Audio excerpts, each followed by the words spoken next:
नमस्कार, जय महाराष्ट्र. तर आजचा जो व्हिडिओ आहे आपला तो आहे घरकुल योजनेसंदर्भामध्ये. खूप मोठा शासनाचा जो निर्णय झालेला आहे त्या संदर्भात आपला घरकुल योजनेचा आजचा व्हिडिओ असणार आहे. तर ही जी योजना काय आहे आणि याच्यामध्ये काय शासनाचा निर्णय झालेला आहे किंवा तुम्हाला जे लोक बेघर आहेत त्या लोकांसाठी ही घरकुल योजना जी आहे ती खूप महत्वाची योजना आहे. त्या संदर्भामध्ये आपण या ठिकाणी आज माहिती सांगणार आहोत. त्याचबरोबर जर नवीन असाल तर आपल्या चॅनलला सबस्क्राईब करायचं आहे, लाईक करायचं आहे, शेअर करायचं आहे आणि बेल नोटिफिकेशन सुद्धा दाबायचं आहे. जो व्हिडिओ आहे तो शेवटपर्यंत पाहायचा आहे, कारण कुठलीही माहिती आपल्या व्हिडिओमध्ये चुकीची सांगितली जात नाही, तुम्हाला सर्वांना माहिती आहे. चला तर मग व्हिडिओला सुरुवात करूया, माहितीला सुरुवात करूया. जसं मी मगाशी सांगितलं की घरकुल योजनेसाठी पात्र कोण होऊ शकतं आणि कोण लोक ह्या योजनेचा लाभ घेऊ शकतात. आणि समजा तुम्हाला घरकुल जर मंजूर झालेला आहे पण तुमच्याकडे घर बांधण्यासाठी जागा नाही, तर अशा लोकांना सुद्धा शासनाकडून 1,00,000 रुपये अर्थसहाय्य दिलं जातं. ते कुठल्या योजनेच्या अंतर्गत दिलं जातं, ते कसं दिलं जातं तेही मी तुम्हाला या ठिकाणी सांगणार आहे. तर आताच शासनाचा एक निर्णय झाला होता मध्ये, त्या संदर्भात मी अजून व्हिडिओ बनवला नाही पण नक्कीच बनवेल. आता त्याच आधारावर आपला हा दुसरा व्हिडिओ आहे आजचा. तर घरकुल योजनेसाठी लाभार्थ्यांना म्हणजे जेही बेघर लाभार्थी आहेत आणि त्यांना या योजनेचा अंतर्गत लाभ घ्यायचा आहे तर नक्कीच ते लाभार्थी या योजनेचा लाभ घेऊ शकतात. जर तुम्हाला मी मगाशी सांगितल्याप्रमाणे जर तुम्हाला घरकुल मंजूर झाले आणि तुमच्याकडे जर ते घर बांधण्यासाठी जागा नाही तर त्या अशा लाभार्थ्यांना सरकारकडून 1,00,000 रुपये हे अर्थसहाय्य दिलं जातं. ते कुठल्या योजनेच्या अंतर्गत तुम्हाला ते 1,00,000 रुपये जे आहे ते अर्थसहाय्य दिलं जातं. पंडित दीनदयाल उपाध्याय योजना या योजनेच्या अंतर्गत तुम्हाला जेही लोक भूमिहीन आहेत म्हणजे जेही लाभार्थी भूमिहीन आहेत अशा लाभार्थ्यांना 1,00,000 रुपये अर्थसहाय्य हे घर बांधण्यासाठी सरकारकडून दिलं जातं.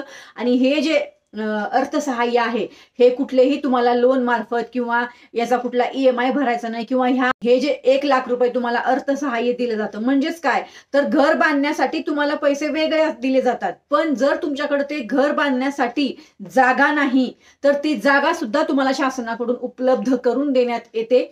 तर त्यासाठी ती जागा जी आहे ती जमीन घेण्यासाठी तुम्हाला शासनाकडून पंडित दीनदयाल उपाध्याय या योजनेच्या अंतर्गत ती जागा तुम्हाला उपलब्ध करून दिली जाते.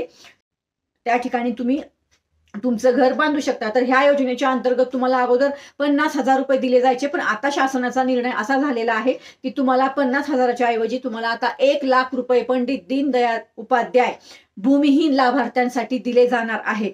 केंद्र राज्य शासनाने 1 जानेवारी 2025 ते 30 एप्रिल 2025 पर्यंत हे अभियान राबवण्याचं ठरवलेलं आहे. म्हणजेच केंद्र आणि शासनाकडून हे अभियान जे आहे 1 जानेवारी 2025 ते 30 एप्रिल 2025 पर्यंत हे अभियान जे आहे घरकुल योजनेच्या अंतर्गत हे राबवण्यात येणार आहे. तर ज्या लाभार्थ्यांना पंडित दीनदयाल उपाध्याय या योजनेच्या अंतर्गत 1,00,000 रुपये जमीन घेण्यासाठी जे दिले जाणार आहेत ना, जर तुमच्या गावामध्ये शासनाची म्हणजे सरकारची जर जमीन असेल तर त्या जमिनीवर तुम्हाला सरकारकडून घर बांधून देण्यात येणार आहे. जर तुम्हाला घरकुल मंजूर झालंय तर तुम्हाला माहिती असेल की घरकुल मंजूर झाल्यानंतर त्याचे जे अर्थसहाय्य आहे ते वेगळं दिलं जातं. आणि तुम्हाला जर ते घरकुल मंजूर झालंय पण तुम्हाला ते घर बांधण्यासाठी जागा नाही तर तुम्हाला पंडित दीनदयाल उपाध्याय या योजनेच्या अंतर्गत तुम्हाला 1,00,000 रुपये सरकारकडून अर्थसहाय्य दिलं जातं. तर या योजनेचा नक्कीच तुम्ही सर्वांनी लाभ घ्यावा. आणि त्याचबरोबर जर तुमच्या गावामध्ये जर सरकारची जमीन असेल तर ती जागाच तुम्हाला उपलब्ध करून देण्यात यावी आणि त्या जागेवर तुमचं घर बांधून देण्यात यावं असं सरकारने आदेश दिलेले आहेत आणि त्याचा GR सुद्धा आलेला आहे मध्ये. तर कुठल्या योजनेच्या अंतर्गत तुम्हाला हा लाभ दिला जातो अजून ते पण पाहणार आहोत आपण.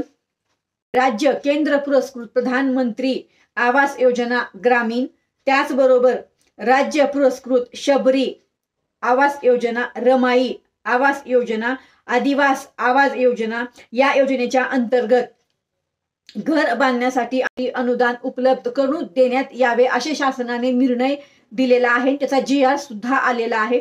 जर तुम्हाला या योजनेचा लाभ घ्यायचा असेल, तुम्ही जर या योजनेचे लाभार्थी आहात म्हणजे तुम्ही जर भूमिहीन लाभार्थी आहात आणि तुम्ही बेघर लाभार्थी आहात म्हणजे तुमच्याकडे घरच नाही राहण्यासाठी, तर अशा सर्व लोकांसाठी ग्रामीणसाठी ही योजना आहे जी मी सांगितलेली आहे. याच्यामध्ये जर तुम्हाला काही प्रश्न असतील, काही समजलं नसेल, तर नक्की तुम्ही मला या योजनेच्या अंतर्गत प्रश्न विचारू शकता.